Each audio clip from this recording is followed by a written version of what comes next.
দিনাজপুরের বিরামপুর সীমান্তের জিরো লাইনে রাতের আধারে বেড়া নির্মাণ করেছে ভারতীয় সীমান্তরক্ষী বাহিনী বিএসএফ। গতরাতে উপজেলার খিয়ার মাহমুদপুর এলাকায় বাঁশ দিয়ে এই বেড়া নির্মাণ করা হয়।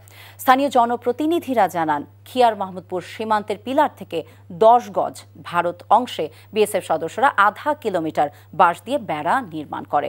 কিন্তু আন্তর্জাতিক সীমান্ত আইন অনুযায়ী শূন্য রেখার 150 গজের মধ্যে কোনো দেশ বেড়া বা স্থাপনা নির্মাণ করতে পারবে না। তিনি জানান, রাতের আধারে এই বেড়া নির্মাণ করায় গ্রামবাসীদের মধ্যে আতঙ্ক সৃষ্টি হয়েছে। জয়পুরহাট 20 বিজিবি ব্যাটালিয়নের অধিনায়ক লেফটেন্যান্ট কর্নেল আরিফুদ্দৌলা জানান, বিএসএফ নয়, ভারত সীমান্তে কৃষকেরা জমির ধান রক্ষায় বেড়া নির্মাণ করেছে। ইতোমধ্যে বিএসএফ কর্মকর্তাদের সাথে কথা হয়েছে। পতাকা বৈঠকের মাধ্যমে দ্রুত বেড়া অপসারণ করা হবে বলেও জানান তিনি। বান্ডেল থাকলে প্রতি সেনমানিতে টাকা বাঁচবে। বিকাশ সেনমানি বান্ডেল কিনে জিতুন প্রতি লেনদেনে।